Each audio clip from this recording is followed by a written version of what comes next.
Olá, seja você aluno, aluna ou profissional, seja muito bem-vindo ao canal do Jari. Nesta aula de número 4, iremos tratar da aula aplicada a detalhes de projeto. Aqui iremos mostrar os detalhes de projeto que irão nortear os nossos cálculos e dimensionamentos a partir de então. Então é a quarta aula que eu trago voltada ainda para a parte de apresentação, sem cálculo, sem dimensionamento. Será uma abordagem bem tranquila, trazendo detalhes de projetos feitos à mão na época, alguns passados a limpo para AutoCAD depois, mas com a riqueza de detalhes que se aplicava nessa época da engenharia, anos 80, anos 90, na época que foi fabricado, montado, né, esse galpão, no caso de telha autoportante, da fabricante a suporte, telha curva, em curva, né, em masa e MAP. Então serão detalhes muito frutíferos, no qual você vai tirar muito, vamos tirar muito aprendizado daqui, porque nesses detalhes feitos à mão, nessa época da engenharia, o nível de detalhamento era muito maior do que feitos hoje em dia pelos softwares. Hoje em dia a gente suprime muita coisa que na época não era suprimida. Então, vai ser muito frutífero para você, para o seu enriquecimento de dados técnicos, informações técnicas, que até então você não tinha visto. Vamos explorar esses detalhes como um todo e também entender como é que é nosso galpão, o vão, o pé direito, a partir desta aula de hoje. Assim, vamos dar início à nossa aula.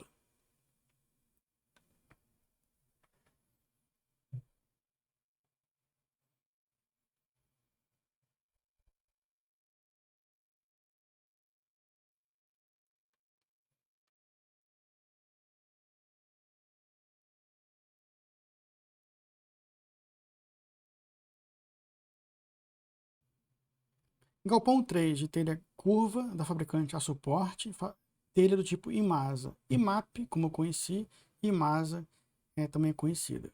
A apresentação dos projetos. E na aula de hoje, gostaria de homenagear um projetista sênior, né, da época de ouro da engenharia, que viveu, né, as décadas de 60, 70 e 80 principalmente, 80 e 90 no caso com engenharia, projetos, e nesse caso, esse projetista se chama Ronaldo Ribeiro Fernandes. Eu trabalhei com ele na Petrobras de 2005 a 2016, ao longo dos meus 12 anos. Eu o conheci assim quando cheguei como um projetista muito habilidoso, muito independente, de não conhecer e correr atrás, e sem sombra de dúvida, de já na época ter por si só, por parte dele mesmo, uma mão muito boa, uma mente muito criativa do lado de civil. Do lado da civil, leia-se arquitetura e concreto armado. Quando eu cheguei na Petrobras, eu trouxe essa habilidade a mais para os projetistas, perguntei quem queria se transformar em projetistas de metálica, aprender essa arte de metálicas. Muitos se propuseram, e eu acabei ensinando, né, ajudando até os projetistas antigos e sêniores como ele, e ele ampliou, né, no caso, suas habilidades nessa arte de metálica. Já sabia de tudo um pouco, a especialidade dele era civil, no caso, arquitetura e concreto, e com a metálica que eu trouxe, acabei trazendo algo a mais. Mas todo o mérito dele, ele viveu essa época de ouro, você dava um projeto do zero, planta sempre em branco, e a partir dali ele criava, com mínimo de orientação, mínimo de dados, seja do arquiteto ou do engenheiro, ele criava. E no término do meu ciclo na Petrobras, em 2016, ele permaneceu e desde já antes ele já se mostrava totalmente independente em todas as disciplinas. Então ele projetava desde calha até uma planta inteira, né? Uma planta de galpão, uma planta de uma base, uma planta inteira. Não só em AutoCAD, mas em MicroStation, AutoCAD e o Revit. Eles usavam o MicroStation quando eu cheguei na Petrobras. A Petrobras fez a migração, eles tiveram que aprender sozinhos e aprenderam. O Ronaldo é um exemplo disso. O AutoCAD sozinho não reclamou de maneira alguma, aprendeu sozinho e parecia que já mexia anos, se adaptou ao AutoCAD. Depois teve que aprendeu o Revit, o SketchUp sozinho também, independência, maturidade, discernimento, muito desembaraçado. o projetista Ronaldo, e ele conseguiu vivenciar todos os projetos, enfrentar todos os desafios junto conosco, com uma criatividade enorme. E é isso que eu sempre tento trazer aqui no canal, um pouco disso, para mostrar que o calculista é uma coisa, o projetista é outro. São duas pessoas, dois personagens diferentes. Você pode ser os dois? Pode, vai depender de você. Eu sempre brincava com ele, que às vezes chegava um engenheiro novo, uma arquiteta nova, e para projetar uma calha, era uma tarde inteira, 2 dias. Tente projetar agora uma calha, você que está começando, um papel em branco, projetar uma calha, o caimento, os detalhes, as buchas, como prender a calha. Não é fácil. Então, calha, portão, até o empreendimento como um todo, vigas e pilares e lajes, tudo isso ele já fazia há muito tempo. Então, o projetista ele sabe fazer isso, o calculista ele não sabe. Então, isso eu tento passar para vocês aqui, essa arte do dinheiro brasileiro, rebatimento de vistas, sempre bato nessa tecla para que você, se desejar, siga esse caminho também de entender as vistas, rebatimento de vistas, procurar detalhar por conta própria, como é que eu vou fazer esse parafuso, essa solda, como é que eu vou pensar nesse detalhe de concreto armado, de madeira ou de metálica, como é que eu vou pensar nisso a partir do zero. Isso era ele, o Ronaldo Ribeiro e alguns outros da época que tinham essa aptidão desde há muito tempo. Aqui está a carreira dele, eu pedi para ele passar uma historinha dele, aqui está a historinha dele, bem humilde a história do Ronaldo, mas um projetista fenomenal, que se adapta facilmente em qualquer empresa, em qualquer área, seja de arquitetura, concreto ou metálica, e até madeira. Então, assim, todo mérito a ele. Uma grande honra ter conseguido trabalhar, ter tido a oportunidade dada por Deus, pelo Senhor Jesus Cristo, de trabalhar ao lado de profissionais sêniores que pegaram a época de ouro da engenharia. Isso é um privilégio de poucos e eu tive esse privilégio. Por isso que eu tento passar para vocês, para que isso não se esvaia, que isso continue de mão em mão. E vocês têm a obrigação, da nova geração, de continuar. E isso foi começado lá atrás. Então deixa aqui a história aí do Ronaldo, a sua história, um pouquinho, né, da história de vida, o que levou, como é que ele chegou na área de projetista. E todo mérito a ele. E na aula de hoje vocês vão ver muitos projetos, muitos detalhes de projetos. Todos esses projetos, os antigos, né, e depois os passados para o AutoCAD, atualizados, como as builds, todos passaram por ele. Trabalhei nesses projetos e esse é um exemplo de projetos que passaram pela mão dele, da época de fazer na mão, depois MicroStation, AutoCAD e depois via Revit. A capa em si, né, do nosso galpão, já falei na aula 1, que ela foi criada no Revit, né, pelo Ronaldo Ribeiro e pelo Rasma. Os dois projetos, Rasminha era mais novinho, começando, e o Ronaldo era o cabeça, o projetista sênior por trás da criação. Muito obrigado, Ronaldo, pela oportunidade de trabalhar contigo, ao seu lado. Aprendi muito e foi um grande privilégio. E deixo aqui essa história para poder motivar você que me assiste, para que você se motive, né, com esse exemplo, né, de projetista na área de engenharia. Assim, vamos continuar com a nossa aula. Aqui eu deixo os meus livros para enriquecimento da sua biblioteca pessoal. A biblioteca pessoal de um profissional é a parte mais importante que você tem que ter ao longo da sua carreira. A parte que eu mais reforço para um aluno, um profissional, é ter uma biblioteca pessoal em casa, onde você tem os livros lá da sua área, já resumidos por você, que você usa no dia a dia. A gente não tem que saber de tudo, mas tem que saber onde estão as soluções para quando precisar, saber em qual gaveta, em qual estante ela vai estar. Então aqui trago os meus livros, calcados em casos reais e de modo passo a passo. 2 bandeiras que eu nunca abro mão. E aqui no nosso primeiro item vai ser a apresentação do projeto. Bem tranquilo, sem cálculos e sem dimensionamento.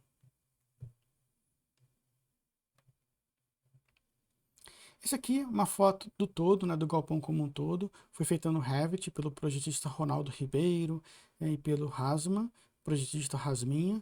2 projetistas, Rasminha mais novinho, mas muito bom, com um futuro promissor. E o Ronaldo Ribeiro com uma carreira totalmente de décadas voltadas a desenhos de civil, de arquitetura e de civil. Quando eu falo civil, assim, de concreto, mais de concreto.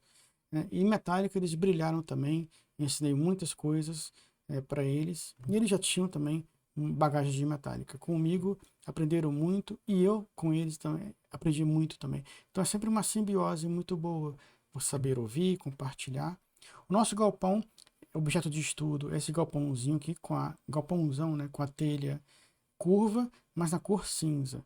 Esse da telha curva, com a telha azul, com um raio maior, né, ele é mais aberto, um raio maior, aparece sobre 4 pilares, eu projetei, mas não chegou a sair do papel. O cliente ficou em dúvida, questões diversas de executar. Mas esse será o nosso primeiro objeto de estudo, vamos continuar a observar, e hoje eu vou trazer plantas referentes a esse galpão menor com a telha plana e o nosso galpão principal com a telha curva. Aqui nessa plantinha baixa, ao fundo, ao sul, você vê aqui o galpão menor com a telha plana. Os perfis são perfis tubulares, né, no caso, circulares, para as vigas e colunas, todos projetados e concebidos, né, pelo projetista Ronaldo. Tente projetar uma ligação de um perfil circular com outro perfil circular, para garantir que não haja solda de campo, parafusado. Não é tão fácil assim. Se permita, faz esse exercício. E aqui do lado, na parte norte, o nosso galpão maior. Tem os pilares intermediários, não são pilares intermediários, são fundações, perdão, eu vou mostrar na planta mais ampliada do nosso galpão. Vou ampliar várias vezes a planta, não se preocupe, aqui é só a planta geral, para mostrar o nível de detalhamento técnico. Tem que trazer sim a planta de fundações e bases das colunas de metálica. Depois você traz a planta de locação de pilares. Depois traz a planta de cobertura. São 3 conjuntos de plantas só para pilares no galpão. Fora cortes, elevações, antes de entrar nas plantas de fabricação, que são os detalhamentos propriamente ditos. Aqui estão os eixos, dá para perceber, 1 a 5 numéricos, aqui o eixo A a B. Então, os eixos alfanuméricos tem que ter nas plantas. Os eixos verticais chamam de números, horizontais de letras. As cotinhas, vamos ver daqui a pouco. Aqui são as canaletas de concreto, né? No caso, conduzindo a parte oleosa, a parte de aquosa, né? Que despejo ali no piso, no caso. E também para proteger o galpão de inundações, né? Tem dupla função. Aqui é uma parte ampliada do nosso galpão, que importa para a gente propriamente dito. Né? Então, que você tem essas nuvenzinhas se referem a revisões que ocorreram, ou na fundação, ou na coluna. Então, você fazia uma nuvenzinha aqui e indicava com um losango, por exemplo, um losango pode ser outro símbolo, letra B.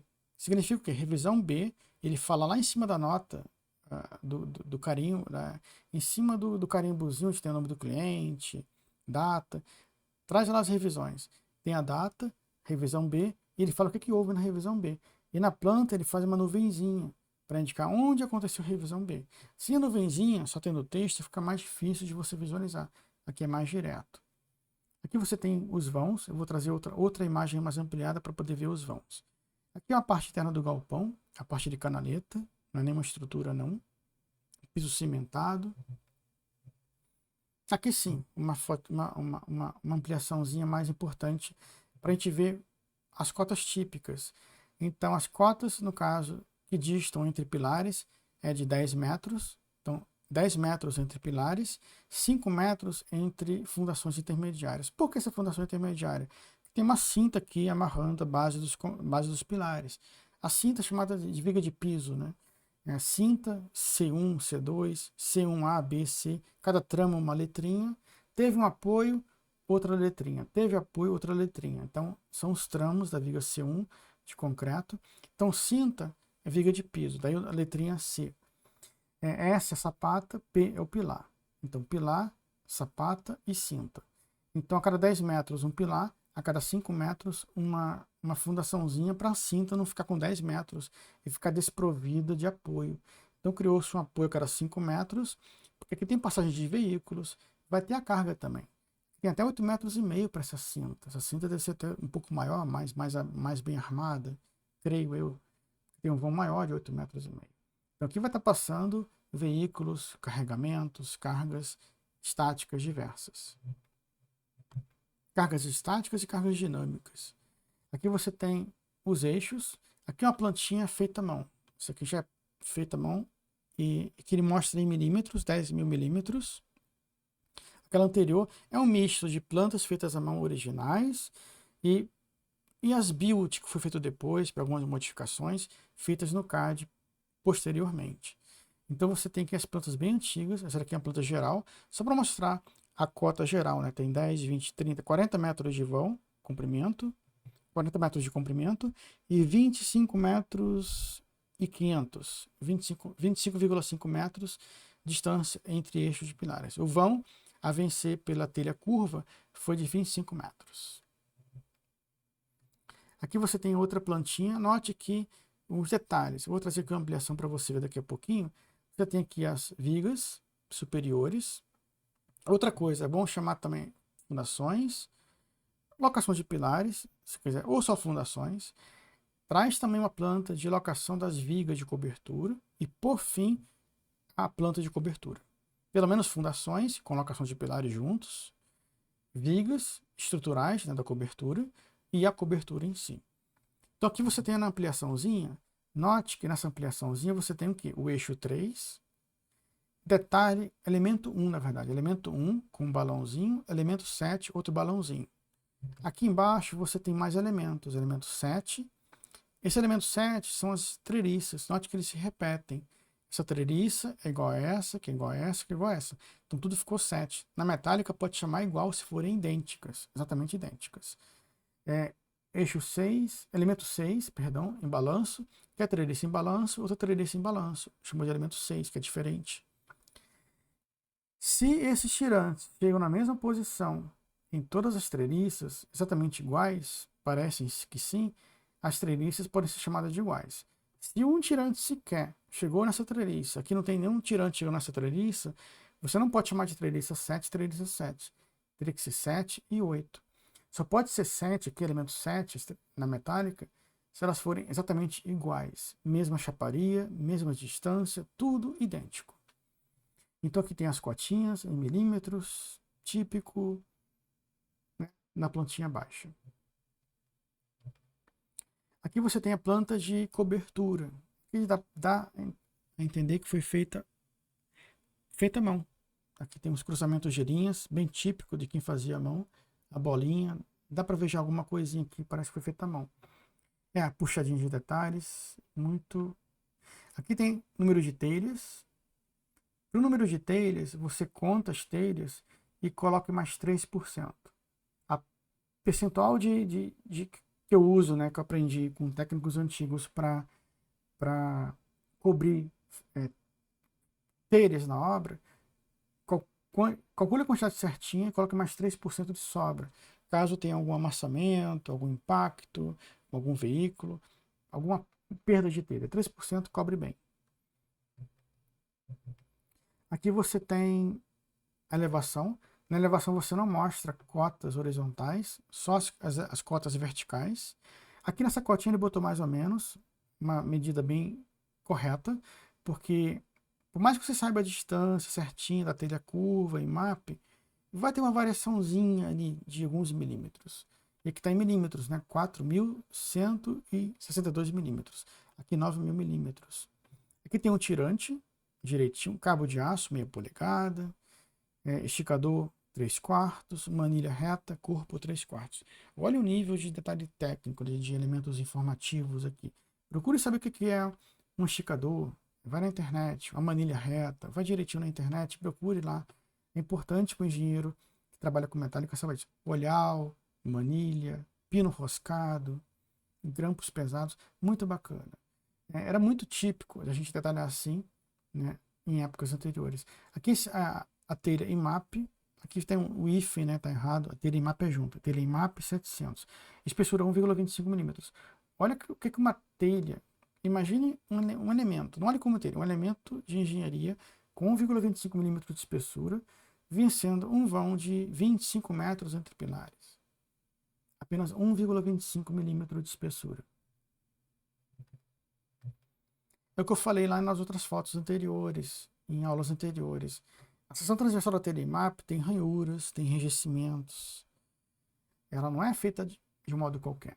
Então aquilo ali garante um módulo de resistência, um momento de inércia suficiente para vencer esse vão. Então aqueles enrijecimentos criados na telha, ao longo da curvatura da telha, aumentam a resistência da telha, aumentam o módulo resistente e aumentam a resistência da telha. Essa aqui foi feita no AutoCAD, essa planta depois, espécie de as-built. Aqui a telha IMAP 700, o tirante. Se fosse um projeto, um anteprojeto, só aproveitando a chance, você indica os nomes dos pilares, pode indicar o perfil, perfil H, coluna H, telha curva. Não indica a especificação, que coluna HP é esse, que treliça é essa, indique treliça, altura, para projeto básico, anteprojeto, para apresentar para o cliente. Nunca indique, especifique o elemento metálico. Sempre mostre de modo geral. Pode indicar a forma dele, se é um perfil H, um perfil U, para o banzo e etc. Não indique perfil tanto por tanto.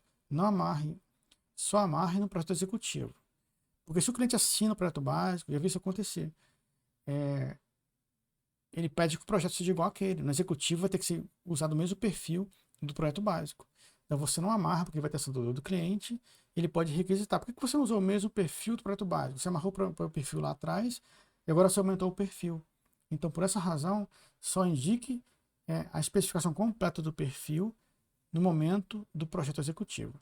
Aqui as defensas, eu chamo de fueiros, são esses elementos que ficam em volta do pilar para proteger o pilar de impactos, né, pequenos, contra empilhadeiras, tratores, equipamentos móveis, né, dentro do galpão. Essa fundaçãozinha do fueiro está desproporcional, eu faço ela maior, mais profunda, eu calculo isso aqui direitinho, com base no impacto, velocidade do veículo. Eu calculo, lógico, 5 por hora, 10 por hora, é um esbarrãozinho. A gente não coloca o veículo vindo a 80 por hora, não. Não tem fueiro que aguente. É um esbarrãozinho, 5 ou 10 km por hora, por exemplo. Defensas. Aqui é o galpãozinho existente, com a telha plana. Outra coisa importante, note 3% de caimento. Antigamente, até 2007, 2010, eu via os manuais de telhas pedindo caimento de 2% e 5%. Depois de 2008 e 2010, eu comecei a ver os caimentos mudaram entre 5% e 10%, para as mesmas fabricantes. Aquela telha realmente é telha canalete, como eu imaginei pela foto. Ela só não é daquele material cancerígeno, agora me foge a memória. Tinha uma telha canalete que era feita de um material cancerígeno que foi tirado do mercado, material esverdeado. Essa daqui não, é fibrocimento. Aquela outra foi tirada do mercado, essa daqui é válida, é fibrocimento. É pesada, é da época, né? Não é tão elegante assim. Mas na época usava muito telha de fibrocimento. A outra me foge o material, mas tinha uma outra telha parecida com essa canalete que tinha um outro material. Enfim, depois se eu me lembrar eu falo. Aqui as canaletas, no caso de piso. Aqui uma fotinha uma região mais ampliada do nosso galpão em si. 8 metros, né, 800 centímetros de distância do fundo da treliça até o piso. Qual o comprimento que eu uso do pilar para o dimensionamento? Você usa do fundo da treliça até o topo do pedestal de concreto. Esse é o valor do LB que você vai usar no dimensionamento da coluna. A coluna pode ter a altura que for aqui, 8, 9, 10 metros. Você usa a distância entre pontos de contenção lateral, o LB, para dimensionar a coluna. Não use a altura total da coluna, até aqui em cima ou até aqui embaixo. Use entre pontos de contenção lateral. Então, se a gente usar a mão francesa aqui, como a gente viu nas fotos, a gente reduz esse LB de 1 metro, 1,5 metro, coisa que o valha também. Então, qualquer contenção lateral na direção X ou na direção Y vai influenciar no valor do LB que você vai utilizar no dimensionamento. Aqui um detalhe bem rico da capa de base da coluna, feito à mão, detalhe, projeto feito à mão, em que você tem aqui 4D, 3, cada bolinha é um elemento. Bem legal de indicar, eu costumo chamar aqui o nome do elemento. Chamar aqui um balãozinho e o número 3, vai na lista de materiais que vai estar aqui nessa planta, e você vai ver que elemento 3 é esse, que elemento 1 é esse. Vai lá, você vai discorrer, você vai descrever que elemento é aquele. Aqui era furos, você indica os furos numa chamada só, isso pode ser feito sim.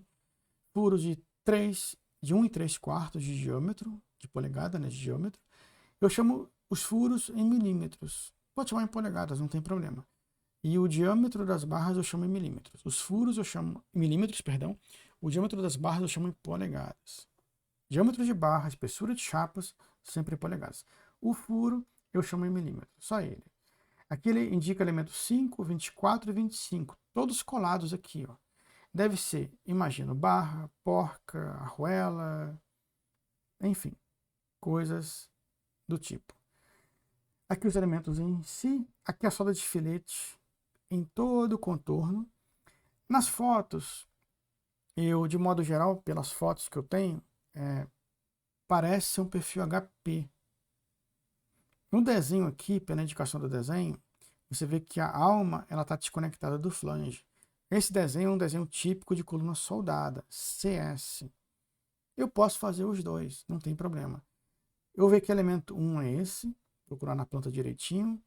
Se for uma coluna soldada, eu faço a coluna soldada com você, depois faço uma outra aula se fosse um perfil HP. Faço os dois, não tem problema. Mas pelas fotos parece um perfil HP. Mas pela representação do desenho, é uma coluna soldada. Então isso aqui leva-se em conta, sim, no seu dimensionamento. Amanhã você fazer um laudo uma perícia, um laudo de um galpão existente. E no local e na planta você vê descontinuidade, é coluna soldada. Se é coluna soldada, não use o aço A572 grau 50, não. Use o aço ASTM-36 para dimensionamento. Se você não tiver plantas da época. Se você vê que tem continuidade, é um perfil realmente HP na planta, e em loco você viu um perfil HP, usa o aço A572 grau 50.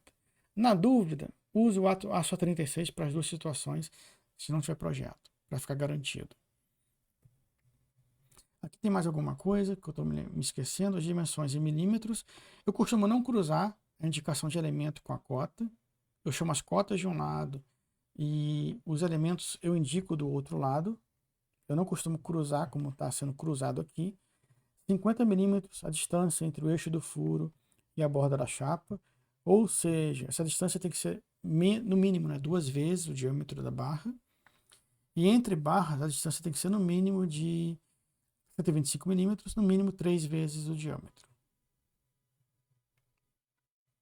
Ali também indicou a quantidade. Ali embaixo você vai ver no slide inteiro, está 10 vezes. Você pode indicar assim, quantidade de base de colunas, de detalhes como aquele ali, 10 vezes. Você pode indicar. Aqui você tem uma barra de pré-concretagem chegando. Você tem o uso de um gancho. Sem o gancho, esse comprimento de 700 milímetros teria que ser maior, coisa de 900 milímetros, 1,10 m, 1 metro. Com um gancho, você consegue reduzir o comprimento da barra. Uma outra coisa que eu costumo fazer é colocar uma barrinha entrando aqui na sua tela. Ou duas barrinhas. Uma para esse conjunto de ganchos, essa fileira de ganchos um atrás do outro, e o outro para ancorar esta outra fileira de ganchos. É uma ancoragem da ancoragem. Eu costumo botar uma barrinha aqui em meus projetos. O raio de curvatura da barra. Isso tudo eu trago no meu livro de metálicas. A ancoragem e comprimento, com e sem gancho. Aqui tem a soldinha de filete, indicando a união do registrador de base da coluna com a chapa de base da coluna. A solda de filete de 6 milímetros está unindo eles. E aqui tem uma outra solda de penetração total. Ah, não tem número. Ele está querendo dizer que é a solda de penetração total para você usar a solda com a mesma espessura da chapa que vai unir uma à outra. Então aqui ele pede para você unir com solda de Entale, no caso, é uma solda de bisel, né? Em inglês chama de bevel, no português essa solda de filete, solda de Entale, de penetração, chama de bisel. Se fosse em V, chama de V. Essa daqui chama de meio V ou solda de bisel. Você vem com ela aqui e ele pede para soldar a chapa de enregistrador da coluna com o flange da coluna. E de novo, aqui tem essa linha aqui, essa linha escura, esse elemento 3, é outro enregistrador de coluna, sendo soldado também ao flange da coluna. Ele pede para soldar entre o flange da coluna e as duas chapas de enregistradores de base de coluna com solda de Entale. Solda de filete só na base. Eu pediria solda de filete, acho que não tem problema aqui. Mas ele pediu Entale. Faz parte do elemento estrutural, vai resistir também aos esforços, mas eu chamaria solda de filete para soldar elementos de enrijecimento, a coluna ou a base dela, eu uso solda de filete. Aquele pediu em talhe, tudo bem, não tem problema. Outra coisa importante, tem muitas minúcias aqui, vou tentar não escapar. Grout, 50 milímetros, na foto não vi grout, posso estar errado, mas eu não vi grout na foto. 130 milímetros, ele pede aqui da chapa de base até o topo da barra, só essa zona rosqueada, o resto é barra lisa, porque nessa região aqui do fundo da base, do encontro do fundo da base chapa de base metálica com o grout, você vai ter que esforço horizontal. O esforço horizontal vai estar atuando aqui nessa região. O plano de corte está aqui, entre a chapa de base e o elemento estranho, que é o concreto.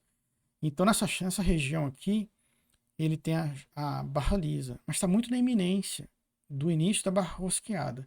Como está aqui, eu calcularia essa barra como sendo rosqueada para efeito de dimensionamento. Eu consideraria rosqueado. Eu costumo indicar parte rosqueada do topo da chapa de base para cima, né? Mas se você indicar como está aqui, também tá bom, porque você vai estar garantindo que a rosca, na hora da montagem, vai ter rosca, vai ter uma sobrinha de rosca aqui dentro da chapa. Também pode. Mas para efeito de cálculo, não esqueça de considerar a barra como sendo rosqueada e não lisa como está aqui. Para efeito de cálculo. Pediu rosqueado, para poder ficar tranquilo, considere a barra como sendo a zona rosqueada no cálculo do esforço. Você perde um pouquinho ali que a parte grossa da barra é a parte lisa. A área líquida dela é igual à área bruta quando a barra é lisa. A área líquida da barra, quando ela é rosqueada, ela perde um pouquinho. Não é tanto assim, não. O que mais? Diâmetro de 1 1/4. Ele pede que o diâmetro da barra. Eu não indico assim diâmetro de 1 1/4. Eu chamo uma setinha, barra de 1 1/4. Aquele 1 1/4 é o diâmetro da barra de ancoragem. Uma barra muito boa. Tem 25 milímetros mais 6 milímetros, né? Teria 31, 32 milímetros aqui de diâmetro de barra. Barra muito boa. Aqui seria um elemento de chegando na coluna, em cima, talvez do elemento de banzo. 7 era a viga, se lembra? Na planta baixa, 7 era a viga treliçada. Aqui é o elemento de banzo.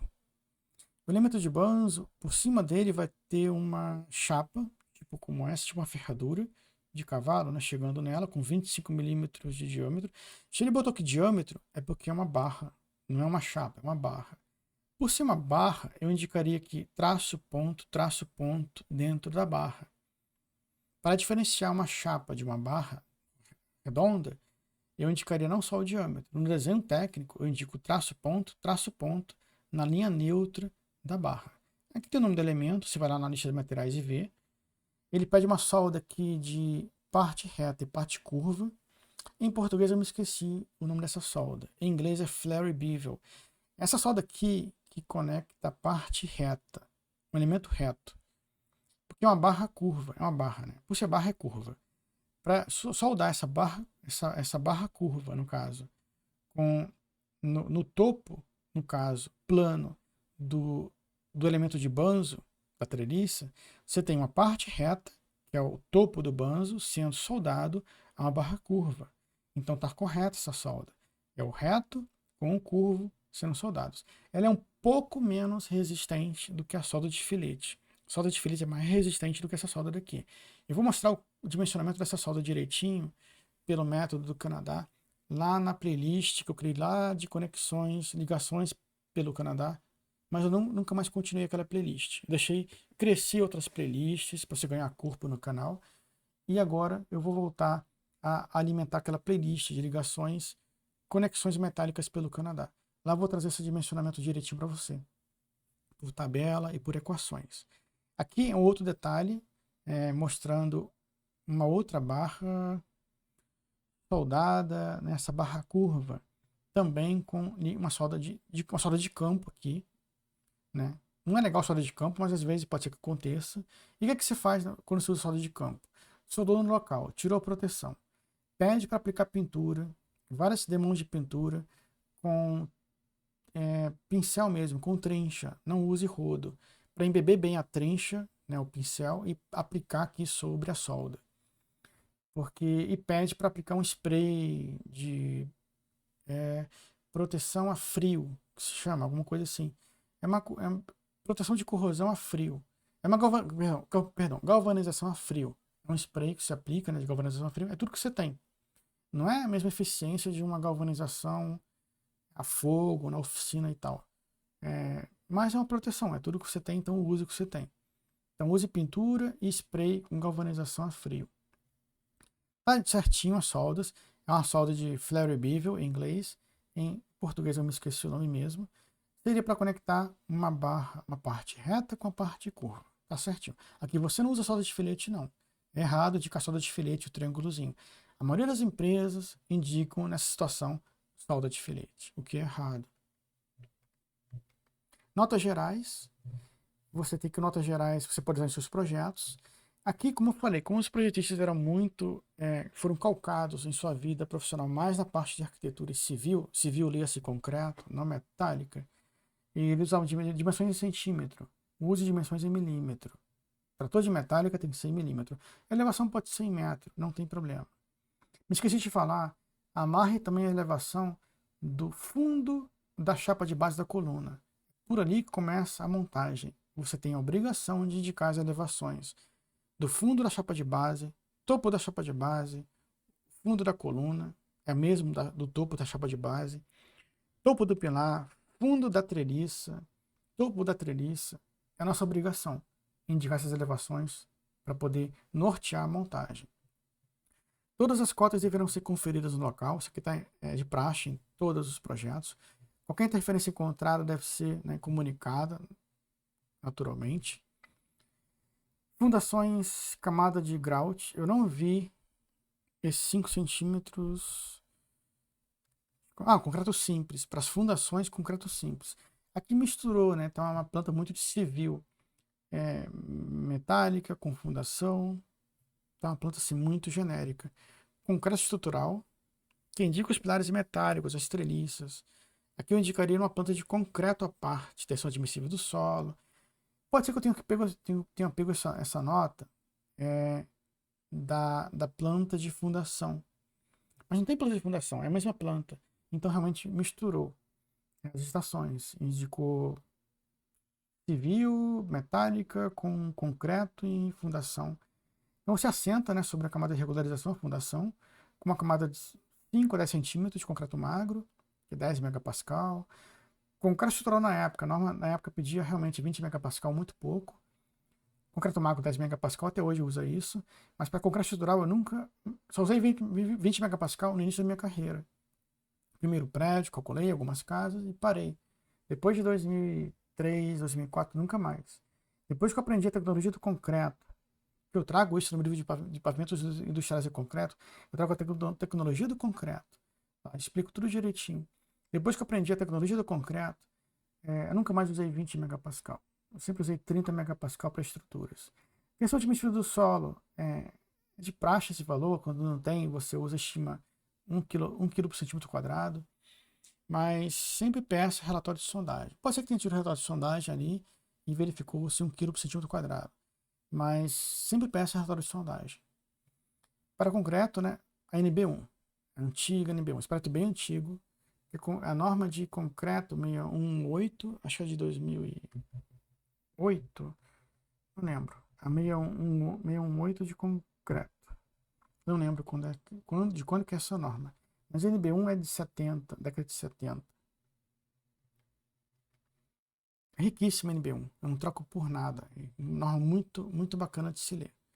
Simbologia é existente, a demolir, a construir. Num projeto novo, eu colocaria pilar que nasce, né? Você pode indicar ele um quadradinho branquinho.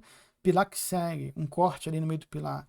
Coloca ele com as linhas em diagonal.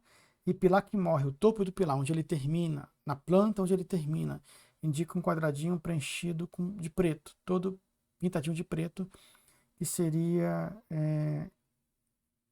onde morre o pilar. A simbologia é muito comum. Pilar, no caso, um pilarzinho, né, um quadradinho em branco, um quadradinho com as linhas em diagonal e um quadradinho todo preto, pintado de preto. Você tem pilar que nasce, segue e morre. Se fosse o caso, aqui deve ser um outro contexto, mais de demolir, a construir alguma reforma que foi feita nesse galpão, né? Usa essa simbologia que eu falei do pilar mais para projeto novo. Aqui documentos de referência que eu pensei, olha a revisão B aqui. Ele mostra, aqui são documentos de referência, ele não fala da revisão B.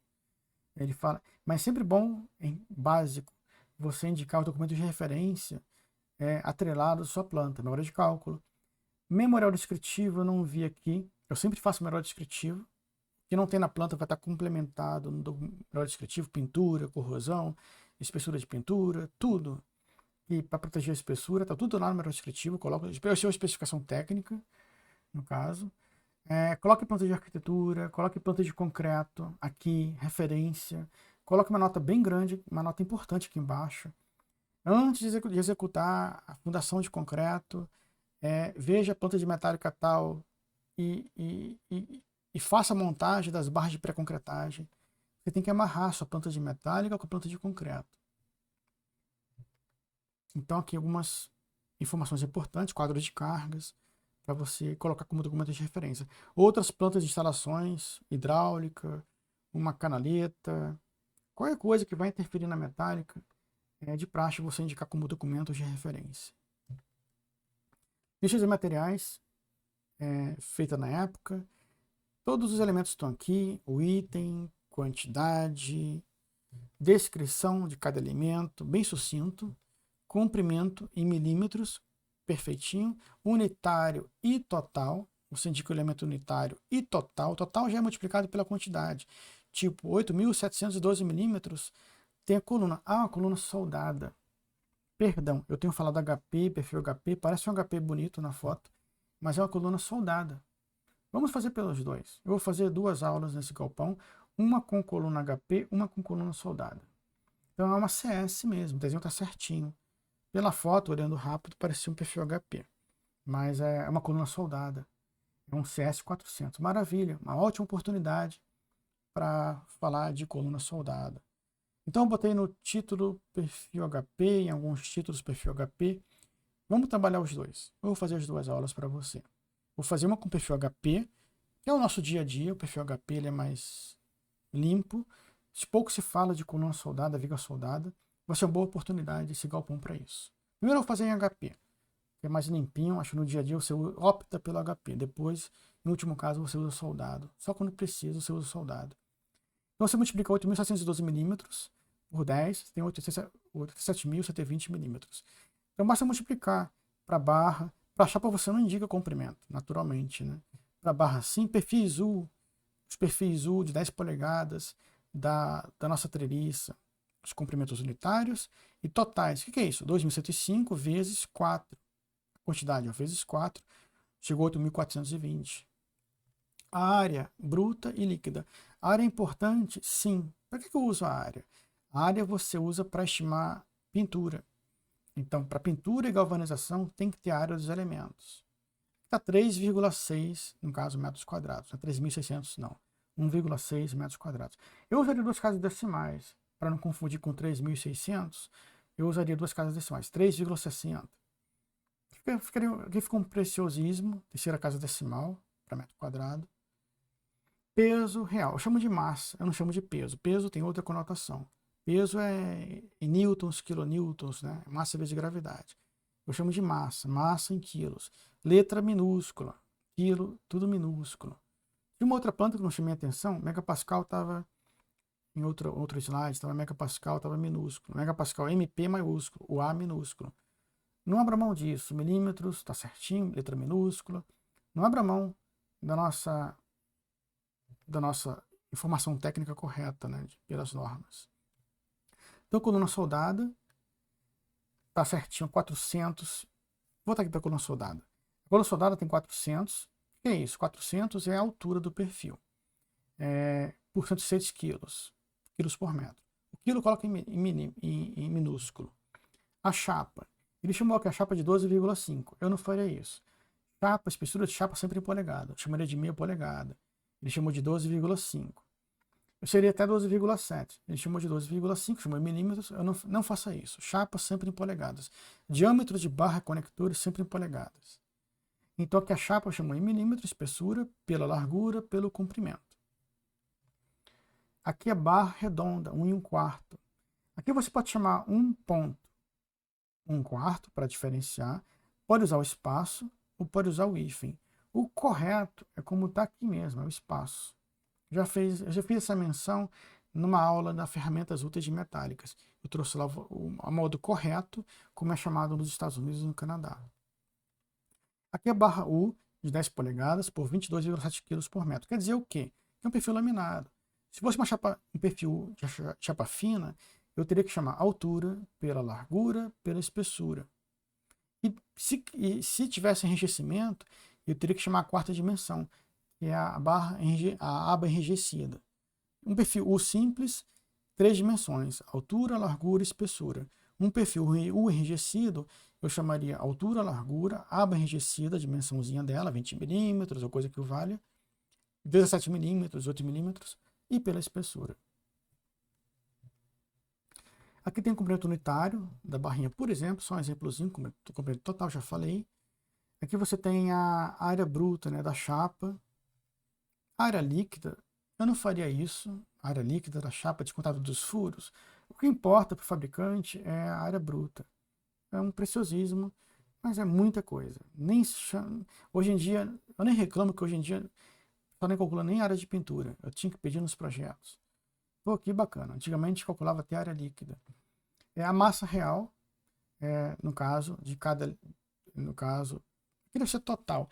Para não confundir, eu chamo massa total. Eu chamo massa unitária e massa total. Por quê? Porque se ele for içar uma coluna dessa no campo, o guindasteiro precisa da massa unitária dessa coluna. A massa total é para o orçamento, para o comprador. A massa unitária de cada elemento tem que chamar assim um elemento, uma treliça. Cada treliça calcula a massa da treliça e indica a massa total da treliça. De cada segmento de treliça indica a massa total. A coluna, idem, chama a massa total dela, a massa unitária da coluna e a massa total de cada módulo de treliça. Indique no desenho. Aqui não tem como indicar. Tá quebrado os elementos. Mas lá no desenho de fabricação, embaixo da treliça, indica a massa total de cada treliça. Para quê? Para o guindasteiro içar.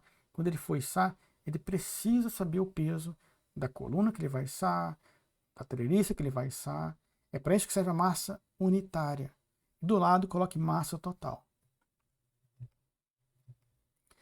Aqui esquema de cargas da memória de cálculo, bem bacana. Ele chama, é obrigação sua chamar orientação, carga vertical, carga horizontal. Ele chamou aqui vertical, V, né? Parece vertical, HX, o HY, pode ser, seja HY e HX. O MY que ele chamou, ele está em. Esse aqui é o eixo X, esse aqui é o eixo Y, com o mouse. O eixo Y passa paralelo, no caso, à alma. O eixo X é perpendicular à alma. Eu chamo já o MX, eu tenho aqui uma notinha. Aqui tá direitinho, você define como você quiser, só referenciando. Mas eu chamo MX, esse momento fletor, eu chamo de MX, em torno do eixo X. O MY eu chamo em torno do eixo Y. Eu acho que é só eu no universo que chama assim. A maioria das memórias de cálculos que eu encontro, MY é assim, eu chamo o MX ao invés de MY. Mas você que define. Você pode chamar de MZ o que você quiser. X, Y ou Z. O que importa é que você traga um desenhozinho elucidativo, como esse, ou melhorado, para indicar a orientação das suas forças. Então indica o MX, o MY, como você quiser. Mas traga um esqueminha para o calculista que vai verificar seu trabalho, ele saber. Carga permanente, carga acidental, vento a 0 graus, vento a 45 graus e vento a 90 graus. Que bacana. No cálculo de vento, eu vou calcular só 0 e 90. Vou ver se encontro alguma referência para 45 graus. Vou ver ainda como é que eu vou fazer para telha curva. Não lembro como é que eu fiz na época. Estou montando essa aula para vocês, mas não lembro como é que eu fiz na época para o cálculo dessa telha. Vou ver direitinho pela norma. Lá tem, eu acho, para telha curva. Cargas nas fundações, né? O V, HX, HY, MY. cargas na fundação, que é o CP mais CA, tá apagadinho porque foi feito à mão. Combinação e aqui os esforços. Base, deve ser a base, a fundação. Tonelada força, que são as cargas verticais e horizontais, e tonelada força metro, tudo em minúsculo direitinho, para aumento do fletor. Aqui, em função da carga de vento com a carga permanente, cada situação, e em função da carga permanente com a carga acidental, ele calculou todas as condições possíveis para obter os valores máximos de V, HX, HY e MY. E outra coisa, né? Eu trabalhava assim, até depois de formado, por uns 10 anos, eu trabalhei em toneladas. Procure trabalhar em kilonewtons e kilonewtons metros. É assim que o mercado trabalha. Trabalhe do modo correto. Não trabalhe como já ele começou, não. Dá muito trabalho. Eu me sinto melhor falando em toneladas. Eu sei que é tonelada, é palpável. 1 kN eu sei transformar de cabeça, mas 1 kN para mim é um valor. 1 tonelada eu sei o que é.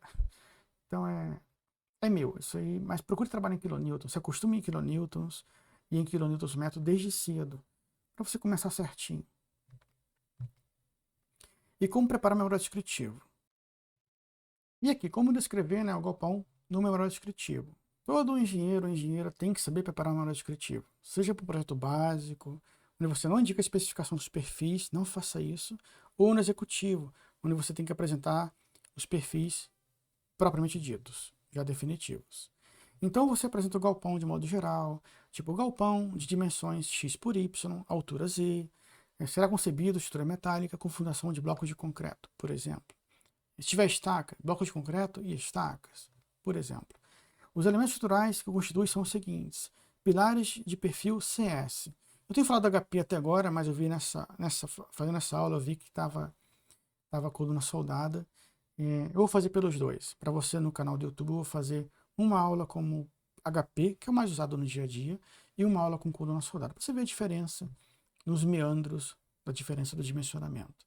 Treliça de cobertura constituída de bandos de perfil U simples, laminado, e diagonais de perfil duplo L laminado. Não precisa indicar aqui o perfil nem nada, apenas a descrição característica. Telha calandrada, galvanizada. Calandrada quer dizer curva.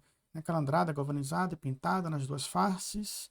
É importantíssimo, pintada nas duas faces. É pintada numa face só ou nas duas faces? Outra coisa, qual é a cor? Para ver a cor, coloca assim, ver arquitetura. Isso aqui é muito sério. Isso aqui gera muita dor de cabeça, muito problema na obra.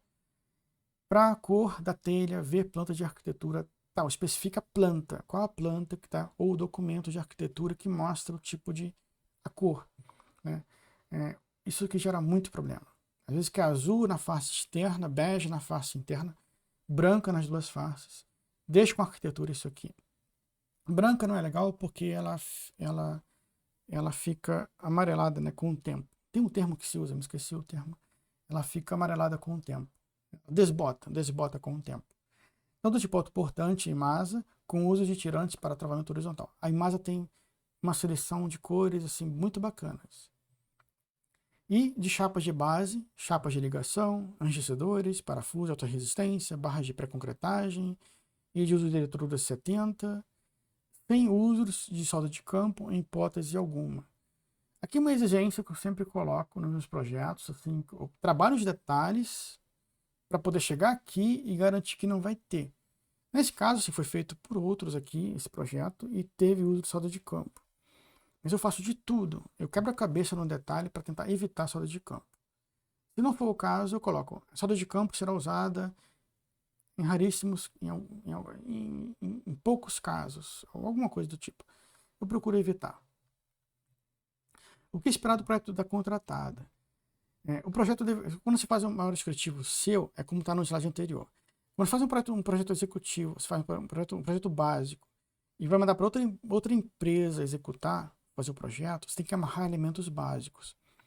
Então você tem que amarrar coisas para evitar que a contratada não faça menos do que aquilo. Então o projeto deverá ser constituído de planos de fabricação e de montagem, com todas as suas dimensões em milímetro e elevações em metro. Então, anteriormente eu mostrei no slide como você apresenta o seu projeto executivo, feito por você. Vai ter um memorial descritivo, direitinho e tal. Aqui você não faz o projeto, faz o projeto básico, calcula os elementos de modo básico para o arquiteto ou arquiteta e juntos encaminha os documentos para a contratada fazer o projeto. Tem que amarrar muito bem, em termos contratuais aqui, o que você espera que a contratada faça, o mínimo. Para as ligações de base dos pilares, adotar parte de pré-concretagem e citar uma nota nas plantas de estruturas metálicas de concreto, vinculando essa informação. Não deverá ser adotada solda de campo sob hipótese alguma e não utilizar chumbadores mecânicos ou químicos nas ligações com elementos de concreto. Garantir o travamento horizontal da estrutura por meio de cabos ou barras maciças de aço e garantir a pintura e contraprocesso, no caso de corrosão, destas após a instalação. Detalhar calhas, rufos e outros elementos para garantir a vedação do galpão. Elaborar a especificação técnica com sistemas de proteção e governação de pintura contra processo de corrosão. Então, aquele ali foi o mínimo que você espera que a contratada, que você não sabe quando vai fazer o projeto, você não conhece a equipe, não conhece a empresa, o mínimo estaria amarrado. Então, você tem 1000 dores de cabeça a menos. E o que um projeto de montagem deve conter? O principal objetivo, né, das plantas, no caso de montagem, é o de atender ao engenheiro, no caso, o engenheiro de campo, e essas devem conter, obrigatoriamente. Nessa planta, os elementos estruturais, vigas e colunas, não são detalhados. Indicações das posições de elementos estruturais nas plantas baixas, elevações e cortes. Indicações dos elementos utilizando-se, no caso de nomenclaturas, eixos, cotas e níveis. É importantíssimo amarrar com nível tudo em metálica. Todas as elevações em metálicas, cortes, elevações, tem que ter os níveis. Lembrando que metálica começa pela chapa de base. Tem que amarrar a chapa de base de marquise em balanço, de viga em balanço, que nasce num pilar de concreto, ou a chapa de base da coluna, tem que amarrar essa elevação. Indicações dos tipos de quantidade, diâmetros e comprimentos dos conectores, obrigatório. E indicações de solda, somente quando essa for de campo, no caso, você indica todas as soldas, somente quando essa for de campo. Então, as soldas de fabricação já são indicadas nas plantas de fabricação. Eu quero dizer o quê? É que a gente vai indicar solda na planta de montagem só se ela for de campo. Todas as outras soldas de fabricação não são indicadas na planta de montagem. Ficam reservadas nas plantas de fabricação. Indicações de materiais das tensões admissíveis e últimas. É obrigatório você indicar embaixo da lista de materiais da planta colunas soldadas em aço ASTEMA 36 ou colunas soldadas em aço ASTEMA 588. E a coluna soldada pode ser também feita em aço A572 grau 50. Chapas em aço ASTEMA 36. Barras em aço SAI 1020 ou aço A36 ou A588. Você pode dar um leque de opções para a equipe de obra, mas tem que indicar o tipo de aço que você exige que tenha para aquele elemento que você dimensionou, calculou. A tensão admissível e a tensão última têm que estar atrelados. E indicações de notas cruciais para plantas de estruturas metálicas que dependam de plantas de outras disciplinas. Eu já falei e falo novamente. Amarrar barras de pré-concretagem, por exemplo, a execução do concreto da fundação. Tem que estar amarrado. E o que um projeto de fabricação tem que ter? Na fabricação, ele atende à oficina, não à equipe de obra. Nesta fase, os elementos estruturais devem ser detalhados ao extremo, de forma metódica, minuciosa, e indicar os detalhes de cada chapa, placa, engessadores, barras, etc., em separado. E indicar como cada um dos elementos descritos acima são conectados e ou soldados aos elementos estruturais constituídos de vigas, colunas, etc. E indicações de cotas em milímetros. Não se indicam cotas de nível nesta etapa. Na fabricação você não indica cotas de nível, só na montagem. Indicações de diâmetros de furos em chapas e seus respectivos espaçamentos. Os parafusos são indicados nas plantas de montagem. Indicações de todas as rodas de oficina, todas, seguidas de suas simbologias, espessuras, comprimentos, quando aplicável. É obrigatório. Indicações de materiais e das tensões admissíveis e últimas, mais uma vez, de perfis, chapas, conectores e eletrodos. Eu indico tensões admissíveis na montagem e na fabricação. Não importa, eu indico nos dois para garantir. E o que esperar na hora de cálculo da contratada? Aí que você pode fazer outras coisas melhores aqui do que eu estou apresentando, mas o mínimo que eu peço, memória de cálculo deverá ser baseada no método de estados limites últimos. O dimensionamento deverá ser apresentado de modo passo a passo ou minimamente mostrando os seus índices, no caso, e resultados chaves. Quanto ao sistema estrutural adotar, no caso, o adotado, adotar bases, no caso, engastadas, para os pilares e ligações de segundo grau entre pilares e treliças de cobertura. Aqui você pode fazer diferente. Você pode deixar contratada fazer o sistema estrutural para bases de segundo gênero, no caso, o rotulado. Você pode mudar isso aqui. Eu geralmente peço engastado, mas você pode deixar esse como livre arbítrio para contratada, optar por uma base engastada, ou uma base rotulada, ou segundo gênero. Deverão ser apresentados as memórias de cálculo de todas as ligações, todas, com o uso de chapas, conectores e soldas. Não será aceita a indicação de conectores e soldas via notas gerais. Nossa, isso aqui é um parto. Minha vida toda, 90% das empresas, grandes empresas, maiores empresas do Brasil, me traziam notas gerais indicando usar solda de filete de 5 milímetros para todo o projeto. Isso é inadmissível na engenharia. Inadmissível. Tem que detalhar. Não quer detalhar? Contrate uma empresa. Aqui fica uma dica. Você pode criar uma empresa de ligações metálicas. As pessoas têm preguiça de detalhar metálica, não sabem, ou tem preguiça, ou dá trabalho, ou leva mais tempo. Então, se uma empresa grande está dimensionando vigas e colunas, ótimo, está ganhando o dinheiro dela. Abre uma empresa, uma dica preciosa, de um nicho que falta no mercado, de detalhamento de estruturas metálicas, de ligações de estruturas metálicas. Você pode fazer isso. Ganha um dinheiro menor, mas ganha seu dinheiro. É uma boa. A maioria das empresas não fazem detalhamento como manda o figurino. Caso tenha algum limite de flash específico, cite aqui. Por exemplo, para ponte rolante, né, um L sobre 1000. Né? Quando você tiver um caso de viga sobre um painel de vidro, eu já falei isso algumas vezes no canal. É um caso clássico. Uma viga metálica ou uma viga de concreto sobre um painel de vidro, numa vitrine, numa loja. Coloque uma flecha de L sobre 800. Qualquer flecha que der naquela viga e impactar no vidro, o vidro não resiste, não vai resistir a essa flecha de viga, caso aconteça ali, né, durante o uso, né, do painel de vidro, e vai trincar o vidro. Então a flecha tem que ser mínima, mínima. Zero é impossível, mas é bem mínima essa flecha para vigas sobre painéis de vidros em fachadas. E para chumbadores mecânicos, especifique um fator de segurança mínimo de 4. Isso aqui eu aprendi com os catálogos da Tecnart, que são chumbadores mecânicos que eu sempre utilizei. Você pode usar o chumbador que você quiser, fabricante que você quiser. Mas esses são os que eu sempre utilizei na minha vida, desde praxe, desde a Roon. E eu tenho desde hoje como referência a Tecnart, chumbadores mecânicos.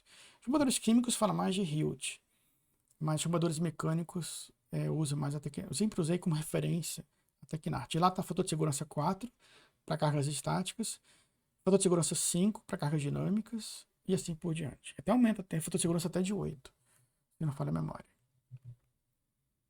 Simbologia dos esforços sempre indique na memória de cálculo esforço normal, reações horizontais, momentos fletores. Como eu falei, eu chamo momento fletor em torno do eixo X assim,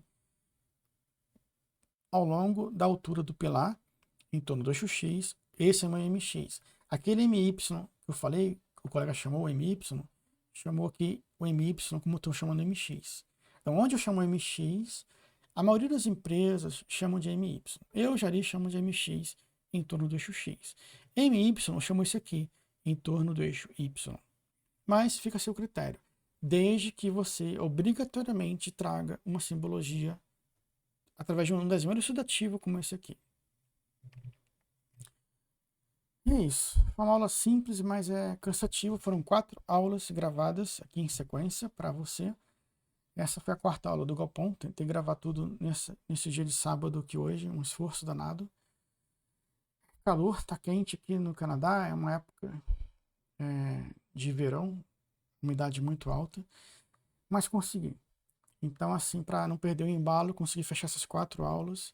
Essa foi a 4ª aula, vou estar soltando para você, voltada para essa introdução do Galpão. Ao invés de trazer uma aula só de introdução, preferi trazer 4 aulas para cada tópico diferente, não trazer tudo numa aula só, e trazer mais aulas no sentido de introduzir de sedimentar esse conhecimento, né? E conversar com você sobre conceitos, metodologias, né? Estruturais que podem ser adotados, né? Num projeto, documentos que vão te servir para te proteger. Isso tudo é muito sério.